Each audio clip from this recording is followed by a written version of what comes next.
Boa noite, queridos, graça e paz. Sejam bem-vindos ao Divã da Graça dessa noite.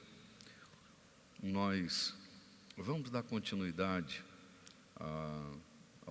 ao encontro passado, quando nós falamos que quem não rompe, se corrompe.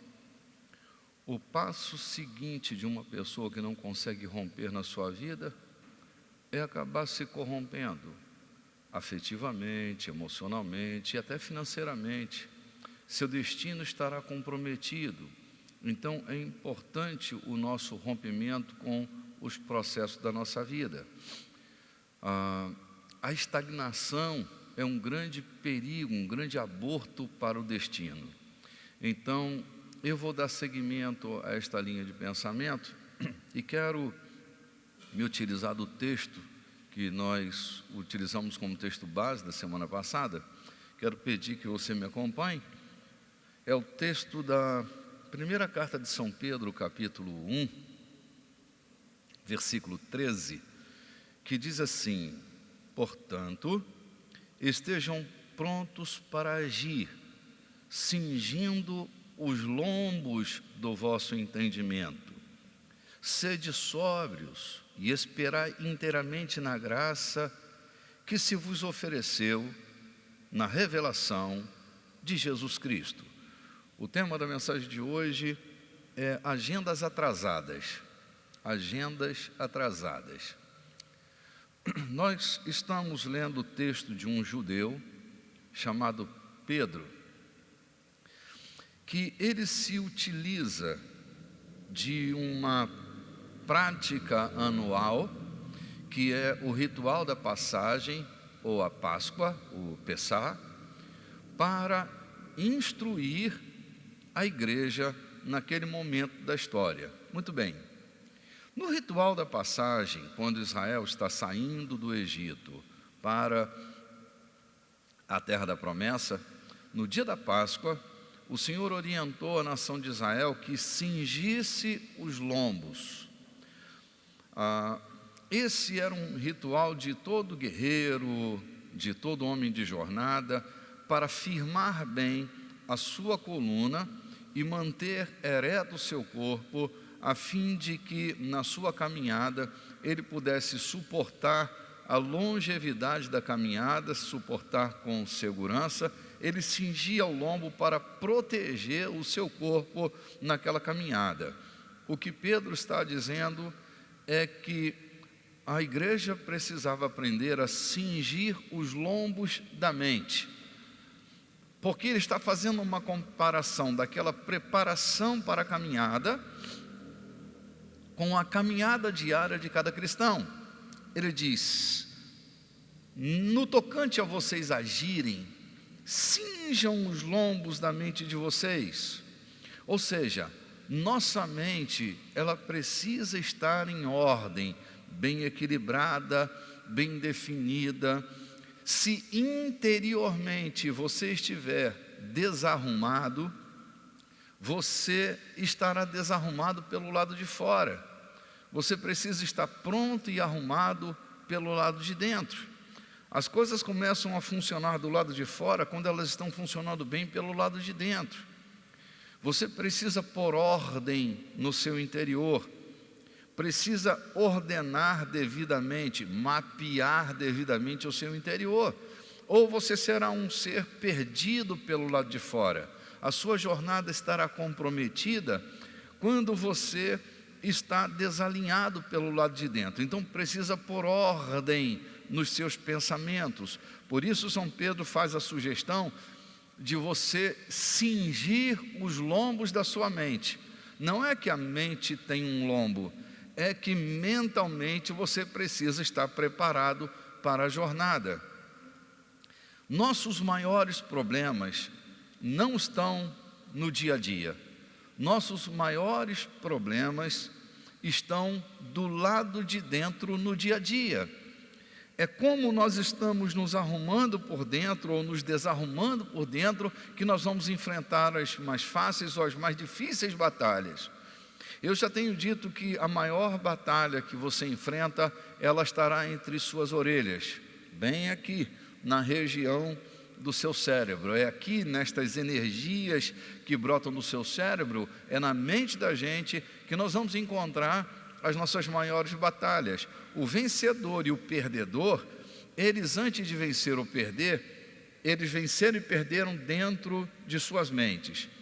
Você precisa pôr ordem na sua mente, precisa ditar para a sua mente naquilo que ela precisa se ocupar, porque se você se ocupar mentalmente com a matéria errada, você cometerá equívocos constantes na sua vida. Se você se comprometer emocionalmente com a matéria errada, você pode se perder o resto da sua vida. Só para um exemplo, Jacó, ele obteve uma informação errada. Vocês se lembram, Jacó é pai de José. E no dia que José sai da sua casa, junto com seus irmãos, para uma pretensa caçada, que os seus irmãos não o mataram, mas lançaram-no dentro de uma cova, depois venderam para os mercadores do Egito. Vocês lembram bem da história? José não morreu. Todavia, o que fazem seus irmãos para cortar o vínculo emocional com seu pai?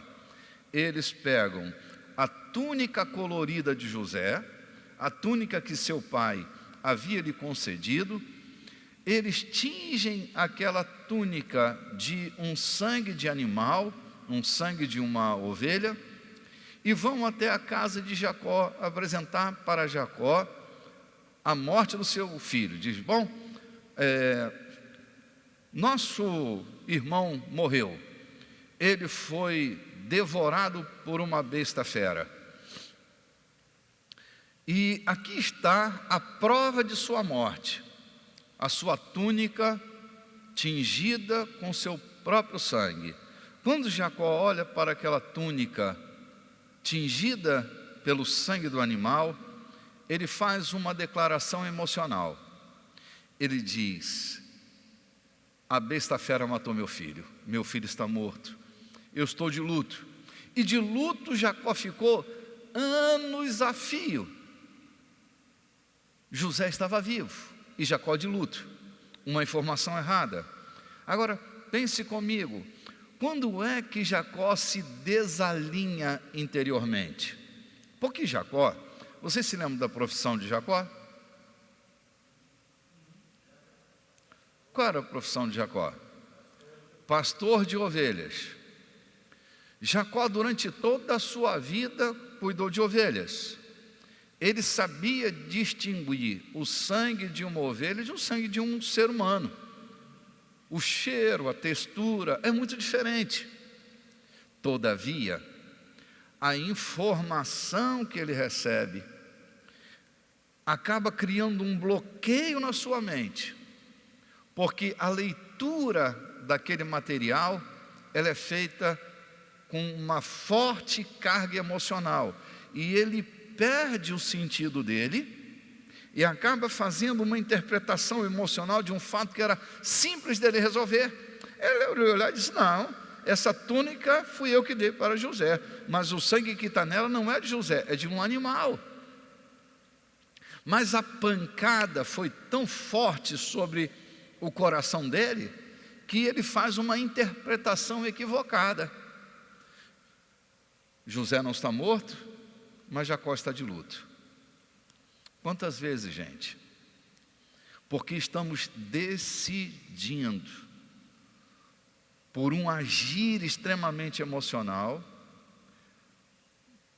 está submisso à minha racionalidade pela minha forte emoção. Eu tenho uma promessa de Deus, eu tenho uma palavra de Deus, mas um fato determinado acaba bloqueando o meu entendimento, e eu nem me lembro que eu estou debaixo de uma promessa de Deus.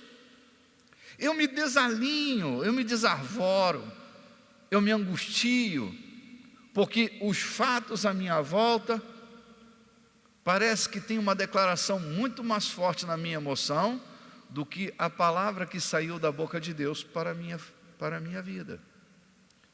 Então, meu cuidado é esse.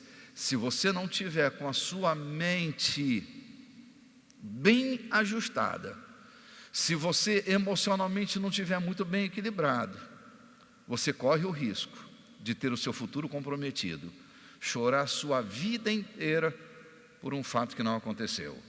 O tema de hoje é agendas atrasadas. Estou me baseando nesse primeiro ponto, na vida de Jacó, que é alguém que nós conhecemos, e como sua vida foi paralisada por causa de uma atitude emocional. O filho não morreu, o filho está bem vivo, ele conhece os fatos, mas é sublevado por um ímpeto emocional.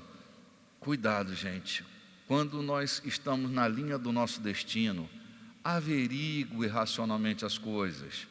Você não pode deixar de ser um ser emocional, porque você é uma alma, não? Você tem uma alma, então você é um ser emocional. Mas cuidado, sua emoção precisa estar debaixo da autoridade de sua razão. Nós somos um ser com uma trilogia muito clara. Nós temos um corpo, possuímos uma alma, mas nós somos um espírito. Seu espírito deve governar a sua vida. Sua alma tempera a sua vida. Ela dá sentido, dá cores à sua vida. Mas a sua vida precisa ser governada pelo seu espírito. Nós não nos tornamos novas criaturas. Nós não deixamos de ser pessoas meramente naturais para sermos seres espirituais. Então, seu espírito precisa governar a sua vida. Suas emoções, elas são importantes e, como eu disse, vão gerar cor na sua vida, beleza na sua vida. Mas você não pode ser governado. Seu destino não pode ser governado por suas emoções. Sua razão deve governar a sua vida. Então, por favor, há coisas que você vai fazer contrariado, mas vai fazer. Outro dia estava dizendo, o tempo do desconforto às vezes leva as pessoas a desistir. O que eu chamei de tempo de desconforto foi o desconforto de saber quem eu sou e estar vivendo um momento diferente.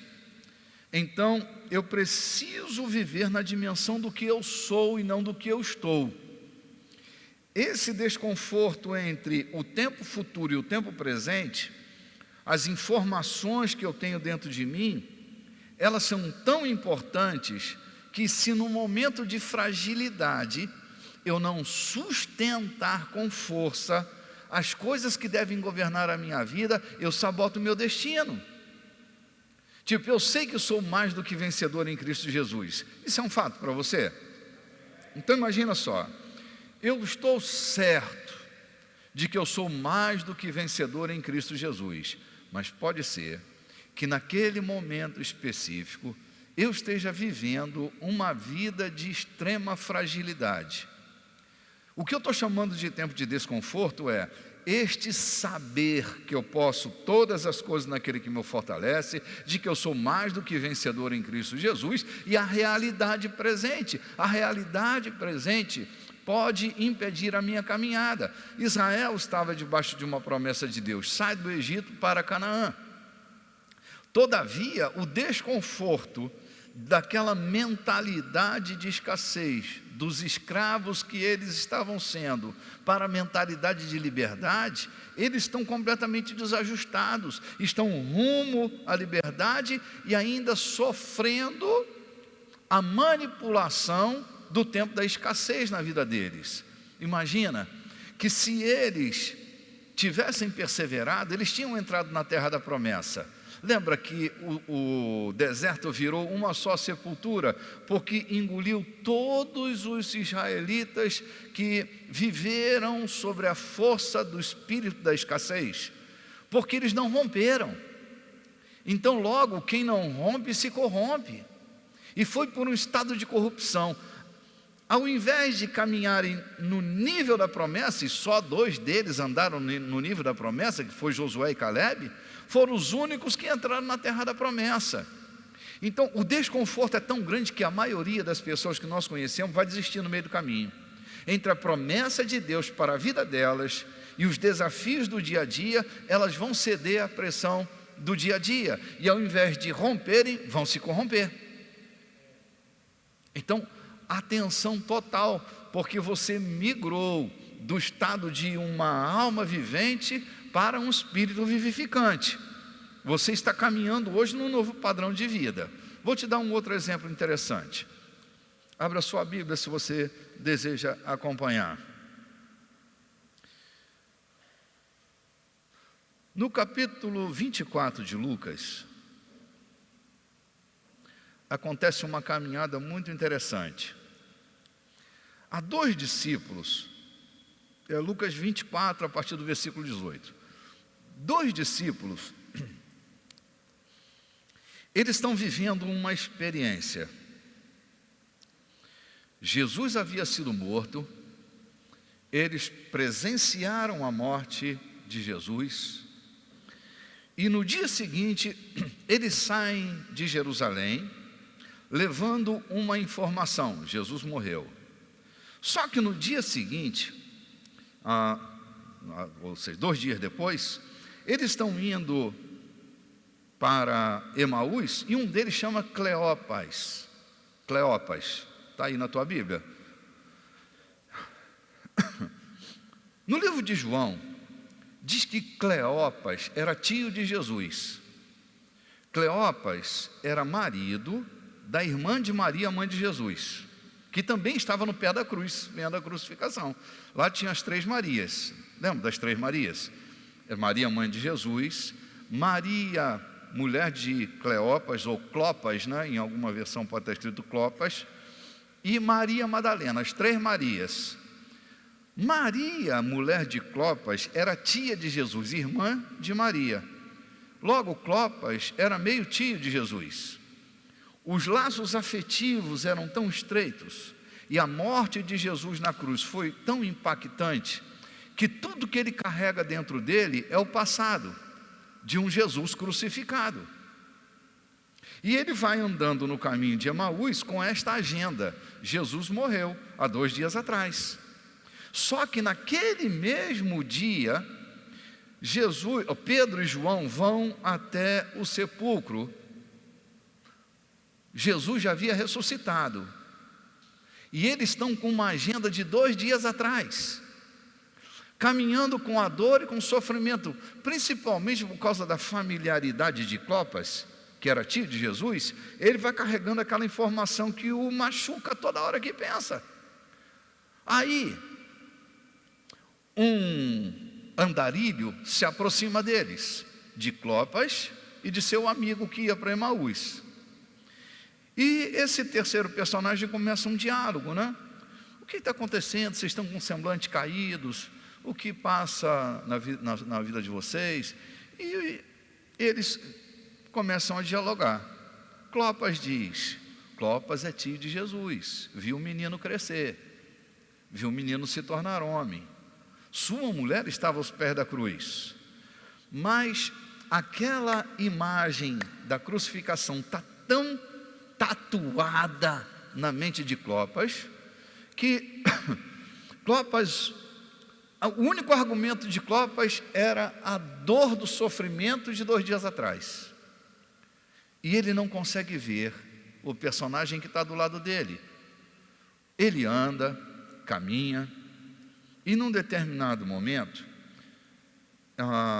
o viajante diz: bom, vocês vão para Emaús, eu vou seguir caminho. E Clopas diz: poxa, não segue sozinho, vem comigo, entra na nossa casa, come conosco. A noite não é seguro para um viajante, você está viajando sozinho, fica conosco. Jesus entra com eles, vocês se lembram da história? Daí eles partem o pão. Quando eles partem o pão, seus olhos se abrem. Diga: olhos se abrindo. Isso é igual à atualização da agenda. Em outras palavras, a agenda passa a ser atualizada. Quando seus olhos se abrem no partir do pão, um olha para o outro e já o personagem não está ali. E eles dizem, era ele. Quando falava, nosso coração não ardia. Ele estava do nosso lado, mas estávamos bloqueados mentalmente. Nossos olhos estavam embotados, porque a dor do sofrimento de 2 dias atrás estava governando a nossa vida.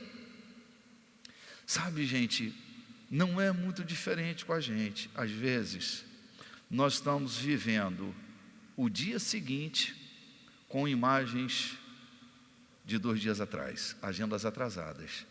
Deus já mudou sua história, mas você continua com a mesma dor de 2 anos atrás, de 3 anos atrás. Okay? Se você não pôr em ordem sua mente, se você não aferir a sua agenda, é possível que você esteja no ambiente da sua bênção e você não consegue enxergar.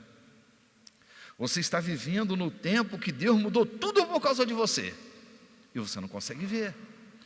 Quando fala disso, seu coração bate, mas seus olhos estão embotados. Olha outro texto interessante de Isaías. Esse texto é muito legal. Isaías 43, 18 diz assim: esqueçam o que se foi, não vivam no passado. Vejam, estou fazendo uma coisa nova, ela já está surgindo, vocês não conseguem reconhecer. Até no deserto eu vou abrir um caminho e riachos no ermo. Ponto. Olha o que Jesus está dizendo, o que o profeta está dizendo. Já está acontecendo alguma coisa nova e vocês não estão conseguindo ver. Eu já mudei a situação e vocês não estão conseguindo ver. Quantas pessoas hoje estão tocando sua vida familiar com a experiência do passado? Quantas pessoas estão tocando sua vida profissional hoje com a experiência do passado? Deus já mudou, já fez tudo diferente, já arrumou a casa e você continua com as mesmas sombras, com os mesmos fantasmas de um passado mal sucedido. Deus mudou sua vida, mas você não consegue amar de novo. Deus mudou sua vida, você não consegue mais confiar em ninguém, mas já mudou tudo. Mas a dor da falta de confiança do passado não deixa você ser feliz agora. Deus está abrindo caminhos no meio do deserto, está plantando rios no meio do lugar ermo, e você não consegue sequer ver isto. É possível isso? Claro que é. O primeiro exemplo que eu te dei foi de um Jacó, que conhece tudo sobre ovelha, mas seu amor intenso por José não consegue fazê-lo distinguir entre o sangue de um animal e o sangue de um ser humano. Ele olha e diz, meu filho morreu, uma besta fera. Imagina o quadro que Jacó deve ter pintado na mente dele. Não, tu imagina isso. Eu estou aqui pensando, né? Digamos que eu sou Jacó, tenho uma notícia dessa, eu vou pintar o quadro de um animal enorme, batendo com a pata sobre meu filho, destroçando meu filho. Eu construo um mundo e digo, foi assim que aconteceu. Só que esse mundo é falso, porque Jacó não morreu, o José não morreu, José está vivo. Mas o impacto daquela notícia o arranca, o abstraciona da realidade e o coloca no mundo fantasístico, o mundo da fantasia. E ele vai viver a sua vida inteira de luto, sofrendo a morte de um filho que não morreu. Quantas vezes, gente, nós estamos carregando sofrimento que já não devia mais estar na vida da gente? É que a gente ainda continua com o defunto, mesmo depois de ressuscitado. Clopas chora a morte do sobrinho, do amigo, do mestre. E o mestre já tinha ressuscitado. 2 dias depois o mestre ressuscita, está ali andando com ele, está do lado dele. né? E ele ainda está chorando o Jesus que morreu na cruz. Gente, quando a gente lida com demônio, você impõe uma ordem e ele foge. Mas quando você lida com poderes mentais, nem a oração da fé pode funcionar. Você precisa tomar uma atitude mental, se arrumar e decidir no que você vai acreditar, de que maneira você vai viver, definir regras que alinhem o seu interior, que ponham ordem do lado de dentro. Se o seu lado de dentro estiver bem arrumado, gente, não há problema do lado de fora que você não possa resolver. Deus coloca sempre você nos ambientes da sua grande promoção. Se você não enxergar isso, você vai achar que Deus está com raiva de você. Deixa eu te dar uma dica. Se você está constantemente enfrentando um tipo de problema na sua vida, pelo amor de Deus, pare e pense. Deus quer pós-graduar você nesta área. A maior área de sua fraqueza, não sei se você se sente fraco em algum lugar, deve ter uma criptonita aí na sua vida, não? Um calcanhar de Aquiles, uma criptonita, ok? Toda super mulher e todo super homem tem uma criptonitazinha na sua vida. Muito bem. Este ambiente da nossa fraqueza é o ambiente de maior prosperidade da sua vida. Você precisa reverter isto que Deus, esta arena que Deus colocou você, esta área de maior fraqueza, deverá ser a maior área de prosperidade da sua vida. Precisa trabalhar atentamente e se pós-graduar naquilo. Digamos que eu tenha grandes problemas em ordenar minha vida financeira. Eu sou um desordenado financeiramente.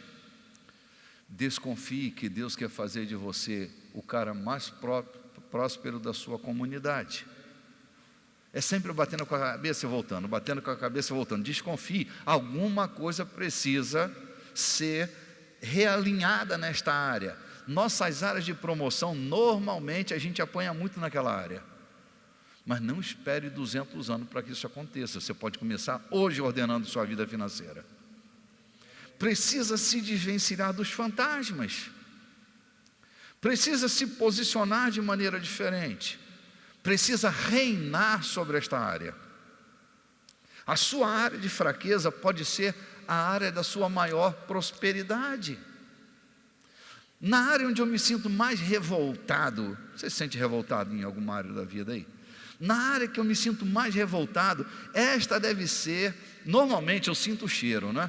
Quando eu estou muito revoltado com uma coisa, para mim é certo, Deus me quer doutorar naquela área, eu vou ser senhor naquela área, eu vou me especializar, conhecer tudo daquilo, me tornar senhor e governar sobre aquela área específica.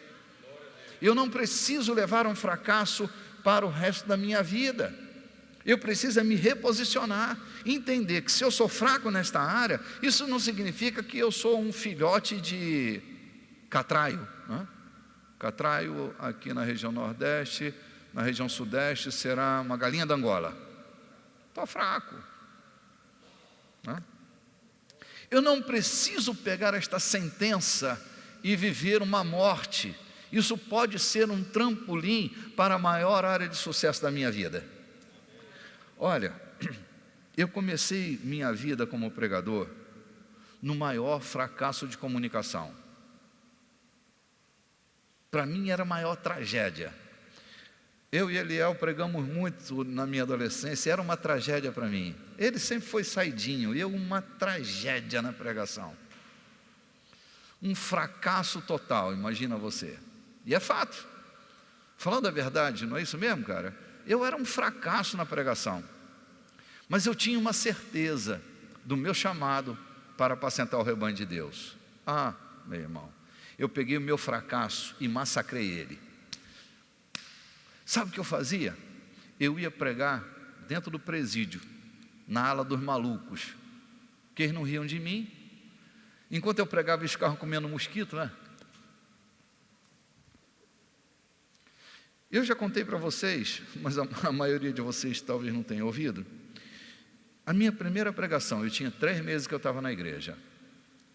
E naquele sábado, o pastor disse: eu queria saber qual é o jovem que vai pregar no aniversário de 15 anos da jovem fulana de tal.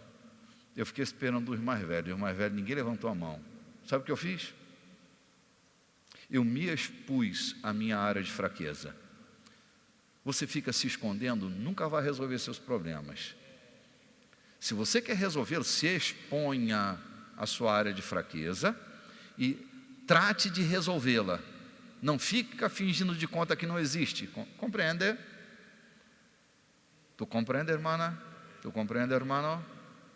Ok. Muito bem. Quando eu levantei a minha mão, minha perna tremia, mas a minha mente governava aquele momento da minha vida. Se você quer ser um pastor, você vai ter que mudar essa tragédia de comunicação. Meu irmão chegou o tal sábado, e eu recorri à minha doce mãe. Mamãe, pelo amor de Deus, me ajuda. Eu disse que eu ia pregar, mas não sei o que eu vou falar. Meu idioma naquele momento era um idioma de rua, né?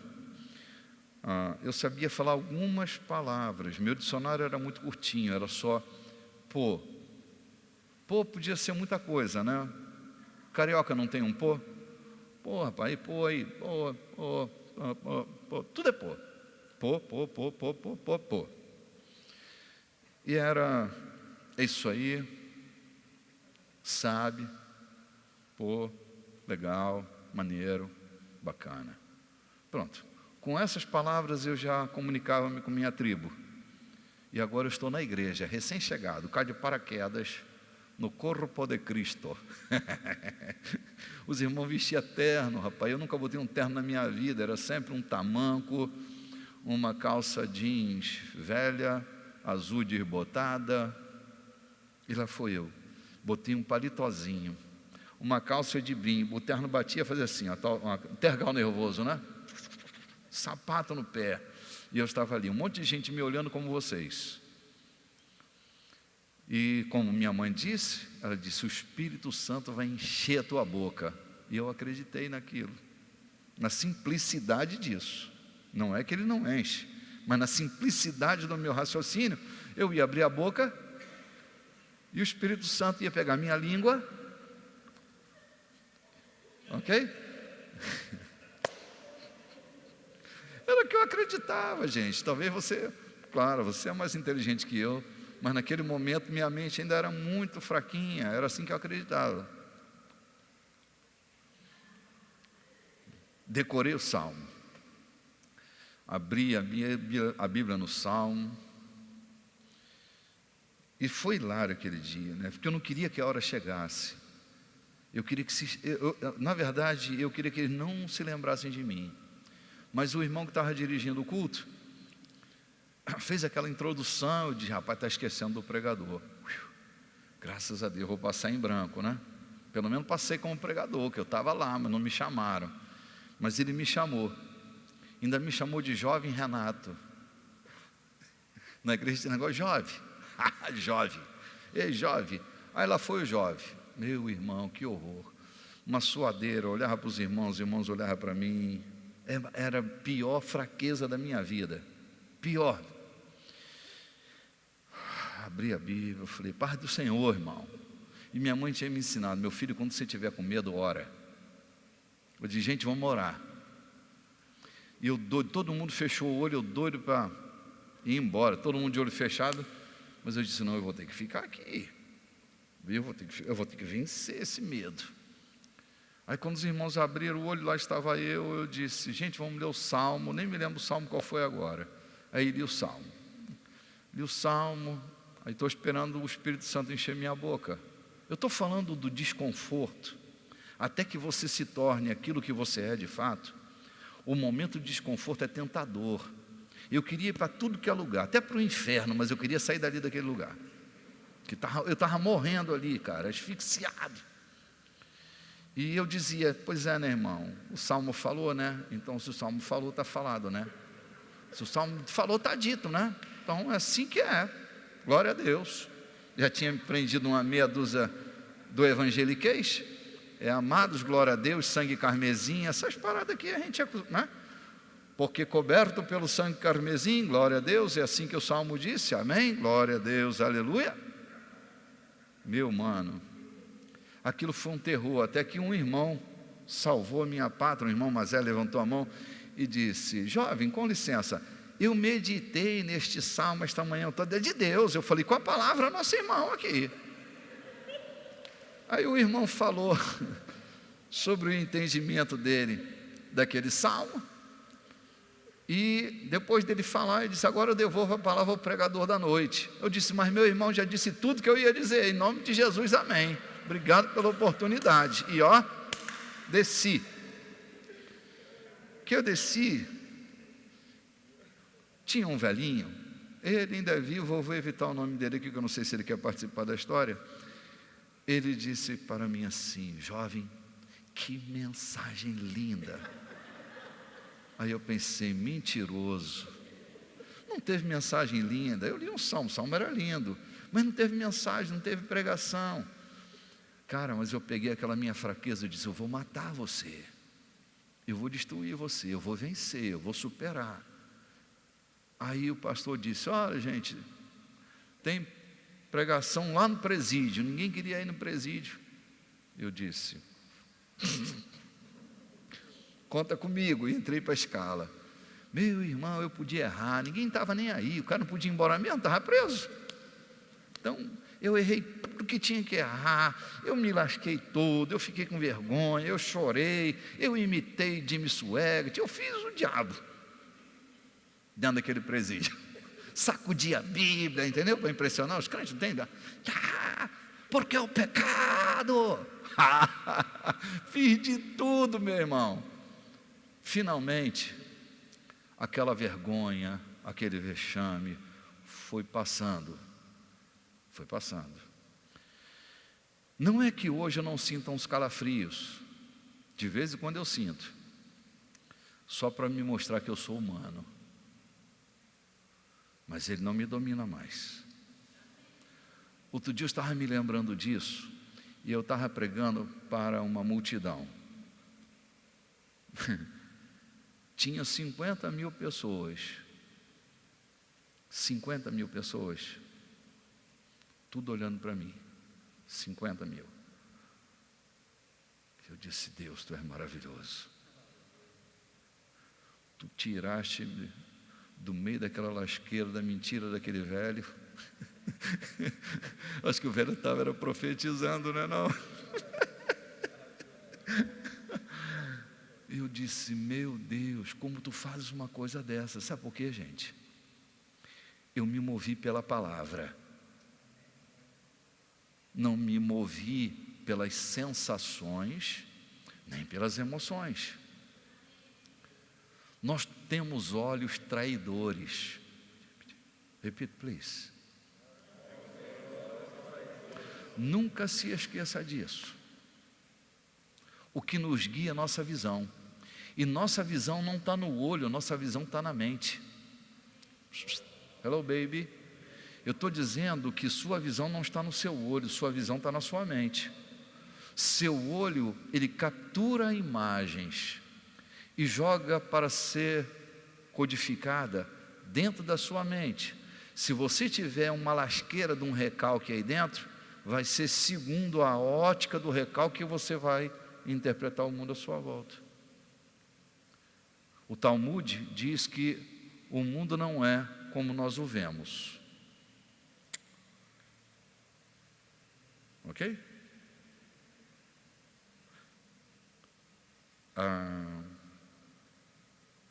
O texto de... Meu Deus, que bloqueio, olha. É a minha humanidade manifesta.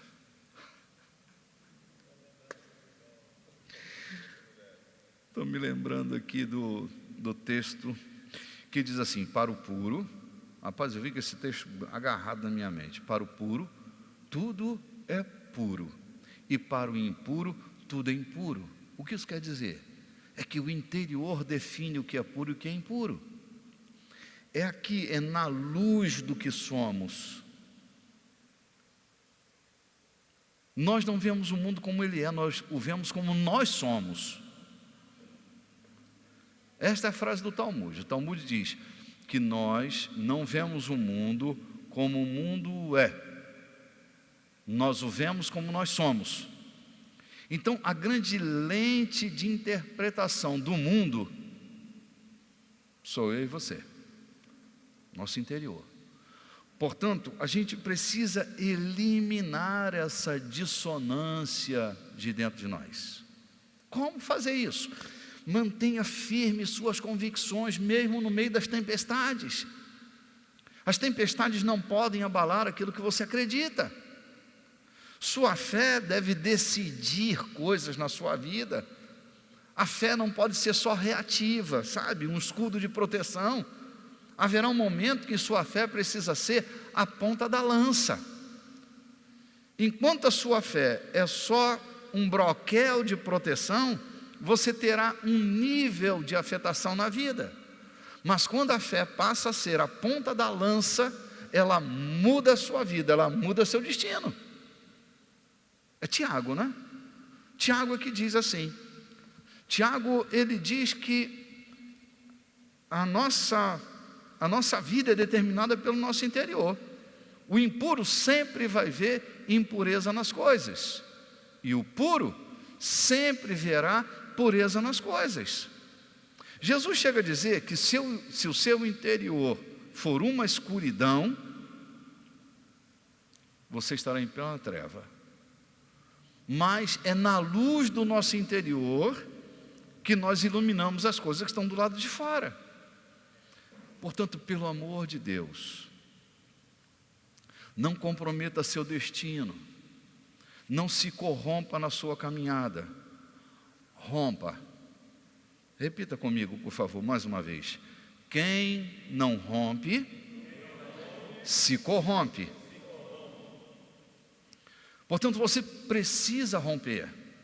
Seja lá em que área você não tem rompido, você precisa romper. Você não foi criado por Deus para ser paralisado na sua vida. Você tem um poder inesgotável dentro de você. Eu já disse para você que a palavra potencial é poder adormecido. Quanto mais você faz demanda no seu interior, mais há recurso dentro de você. O seu interior é cheio de recurso. São Paulo diz que tem um tesouro dentro de você. E esse tesouro é inesgotável, ele é uma fonte dentro de você. Jesus chega a dizer que há uma fonte dentro de nós. Uma fonte é um poder inesgotável. Quanto mais você tira, mais tem. É o seu interior. E se você não se lembrar disso, você vai ser intimidado sempre por alguma coisa que te impede de avançar. Não desista. Você nasceu para ser como Jesus é. Foi predestinado para isso. Romanos 8, 28 e 29. Você foi predestinado para ser conforme Ele é. Você deve ser Jesus indo e vindo. Eu gosto de pensar em predestinação, eu sei que é simplório demais o pensamento, mas eu gosto de pensar nesse assunto de predestinação como uma passagem de avião. Você, quando se dirige ao guichê da companhia aérea e você compra a sua passagem de ida e volta, você vai com data marcada, marca a sua volta e você tem um destino preparado. Naquele dia, naquele horário, um avião vai decolar, você vai estar dentro dele, trazendo você de volta para o seu ponto de origem. Esse pré-destino nos ajuda a entender que quando nós fomos comprados pelo sangue do Cordeiro, São Paulo diz que nós somos comprados para sermos como Ele é.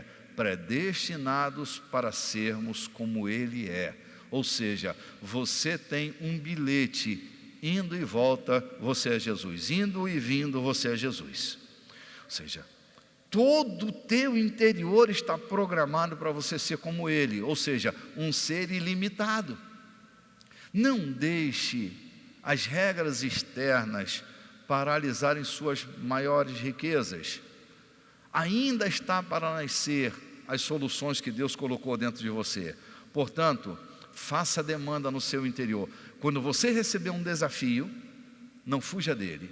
Não diga que você não sabe, não diga que você não é capaz. Pega esse desafio e trabalhe em cima dele. Você vai descobrir que Deus colocou dentro de você muito mais coisa do que aquilo que já apareceu. Tudo que eu fiz na vida não é nada diante de tudo aquilo que ainda tem para fazer. As reservas estão aqui. Nós somos fontes para Deus nessa terra. Então não ponha obstáculo. Dedique-se. Empenhe-se. Nós não nascemos para cumprir protocolos até o fim da vida. Quem cumpre protocolos vai manter o planeta como ele está. Se você quiser mudar alguma coisa, em algum momento você vai ter que ousar. Ousar o quê? Quebrar protocolos. Todo mundo faz assim. Mas por que você tem que ser como todo mundo se você é diferente? Vou te contar uma historinha aqui. Uma pessoa casou-se lá com um homem se casou com uma senhora, e ela passou a fazer um almoço caprichado. Ela fazia uma galinha como ninguém. Mas era engraçado, porque toda vez que ela ia fazer uma galinha, ela partia a galinha no meio e fazia a galinha em 2 panelas, metade aqui, metade aqui, cozinhava usando as 2 bocas e 2 panelas. E o marido dela não entendeu e disse: meu amor, me explica, por que tu fazes a galinha em 2 panelas?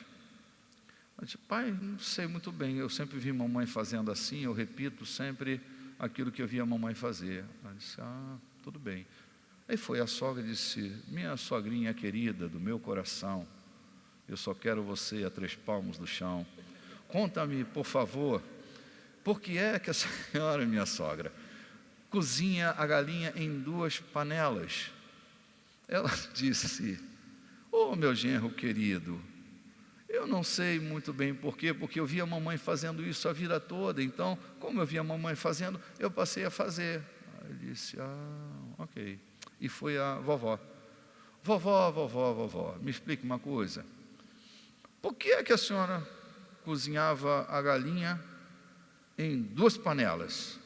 Ela disse: filho, aqui a gente era muito pobrezinho e só tinha 2 panelinhas pequenas. A galinha não dava de todo numa panela, então eu partia no meio e fazia em 2 panelas. Sabe, gente, o que me encabula é que nós repetimos comportamento e nem questionamos por que estamos fazendo a galinha em 2 panelas. Isso é comum na igreja, isso é comum na vida, isso é comum na sua vida profissional. Aquele protocolo é aquele mesmo. Todo mundo faz assim, e você vai fazendo também. Então tu serás como todo mundo. Agora, se tu quiseres dar um salto quântico na linha da mediocridade, você tem que se atrever, quebrar protocolos, romper com regras medíocres. Precisa se atrever.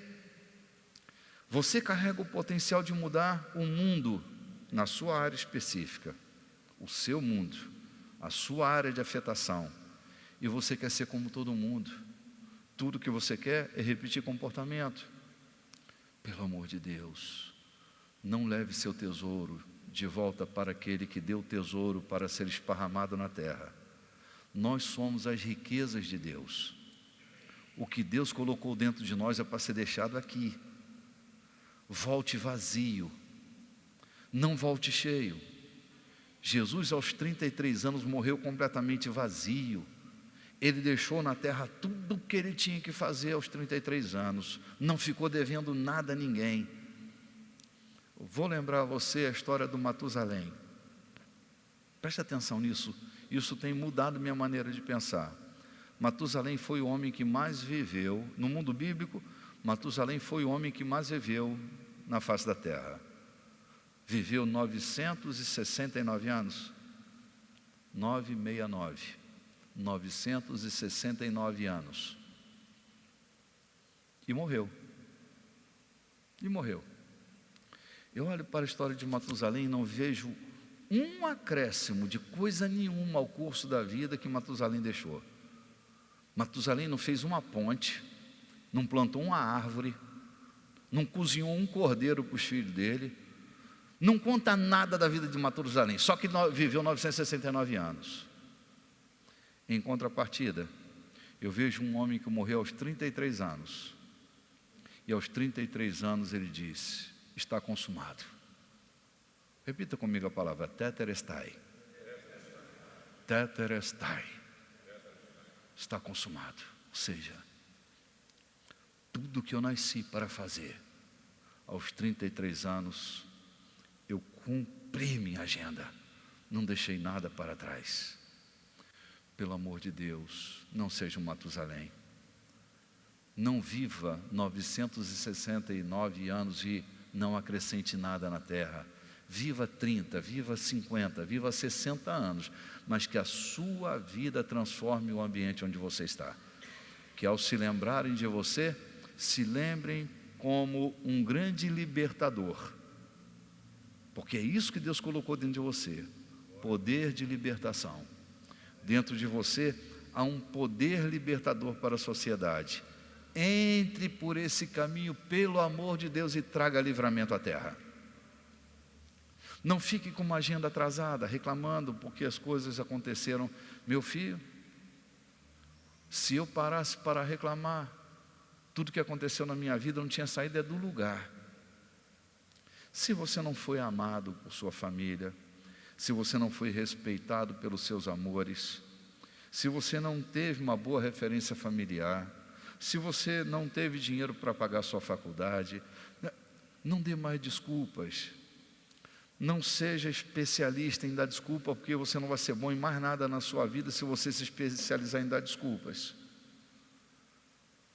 Pega o que passou. Seja só uma referência daquilo que tem que ficar para trás. Quando Jesus diz assim: quem tem posto a mão no arado, não pode mais olhar para trás. Porque imagina o arado na época em que Jesus está vivendo. Era um pedaço de pau agarrado no chão, o boi puxa aquele pedaço de pau e você tem que mirar um ponto, mira um ponto e vai na direção. Se você já viu alguém que fica dirigindo e passando mensagem no WhatsApp? Conhece alguém? Já ouviu falar que isso existe?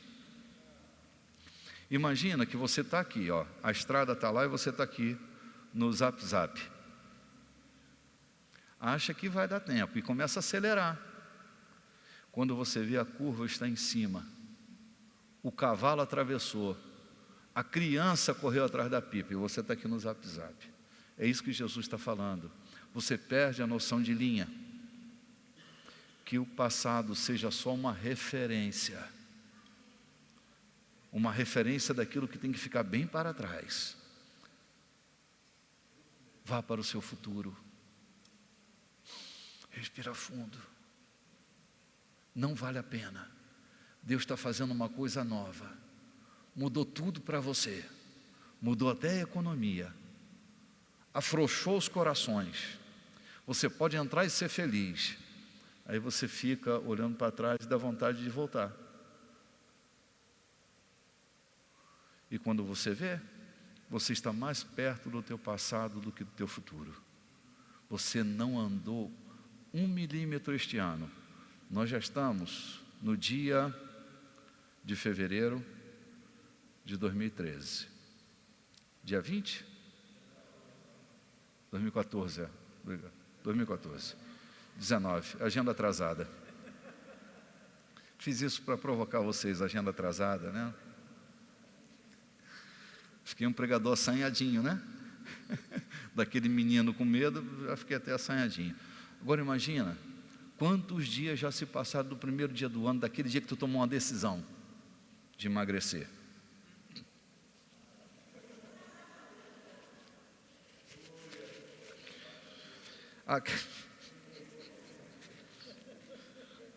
Aquela decisão intrépida. Este ano eu não quero mais saber de vida carnal, eu serei um homem cheio do Espírito Santo, minha família. Cara, se tu não colocares uma cinta na sua mente, se os lombos da sua mente não tiverem cingido, essa agenda atrasada vai tomar conta da sua vida. E daqui a pouco você está andando para trás. E não vai sair do lugar, vai fazer buraco. Então, pelo amor de Deus, deixa o que passou para trás. Quando São Paulo diz, eu me tornei uma nova criatura, as coisas velhas se passaram, tudo se fez novo. É que na fé, o futuro fica lá na frente, não fica lá atrás. Você tem que dar saltos para frente. Na fé, seus melhores dias estão no futuro, vá buscá-lo. Vá buscar o seu melhor dia lá no futuro. No final do ano, eu repeti essa frase muitas vezes para a gente memorizar. No seu futuro, ninguém entrou lá. Ninguém te humilhou no futuro. Ninguém te violentou. Ninguém te feriu. Ninguém disse mentiras sobre você. Ninguém tirou o que você não queria dar. O teu futuro está intacto. Ninguém entrou nele, ninguém bagunçou sua vida no futuro. Pelo amor de Deus, entre nele sem medo. Entre nele com coragem. Jesus ressuscitou. Para de ficar chorando, Cleopas, a morte daquele que já ressuscitou há 2 dias. Deus mudou tudo por causa de você. Tem te dado a oportunidade de um futuro brilhante. Vá para dentro dele. Sorria. Avance. Vá buscar no futuro o que está intacto para você. Este ano, essa palavra, ela foi tão forte dentro de mim. Ela ressoou e ficou rodando dentro de mim durante tantos meses, que eu não posso ter medo do futuro. O futuro para mim será glorioso. Eu não posso ter medo dele. Deus não está de brincadeira comigo, nem está de brincadeira contigo. Ele está nos treinando para uma vida gloriosa no futuro. São Paulo chega a dizer que se a nossa esperança em Cristo se limita apenas a esta vida, somos os mais infelizes de todos os homens. É que a nossa esperança em Cristo não se limita a esta vida. Querido, meu futuro será glorioso. Será na terra, mas se não for na terra, na eternidade ele será glorioso. Mas que será glorioso, será. Eu fui preparado para uma vida gloriosa. Deus preparou minhas emoções, Deus preparou meu coração, Deus preparou a minha vida para um futuro glorioso. Então, avance, vá para dentro dele sem medo. Esse ano, você contabilizou coisas ruins na sua vida? Deixa isso aí e vá preparar um futuro glorioso. Planeje ele, ouse planejar. Querido, não há uma vida excelente sem planejamento. Tem que planejar. Tem que treinar. Se você quer um futuro melhor, você precisa romper com suas agendas atrasadas. Precisa se alinhar para o que está lá no futuro esperando por você. Estude mais. Você largou a faculdade pelo meio do caminho? Volte. Vá se aperfeiçoar. Você vai precisar disso lá no futuro. Se arrume. Se arrume intelectualmente, se arrume fisicamente, se arrume suas indumentárias, mas vá sorrindo para o futuro. Deus preparou um futuro glorioso para você. Para de chorar o leite derramado, a morte da bezerra e o Jesus crucificado, porque Ele ressuscitou e vive e mora dentro de cada um de nós. Amém? Bom, estou chegando ao fim do nosso encontro de hoje. Estou terminando um pouquinho antes da hora. porque eu preciso dar uma caminhada, eu não sei como é que está. Minha esposa está sendo transferida de um lugar para outro, não sei se já aconteceu. Já aconteceu?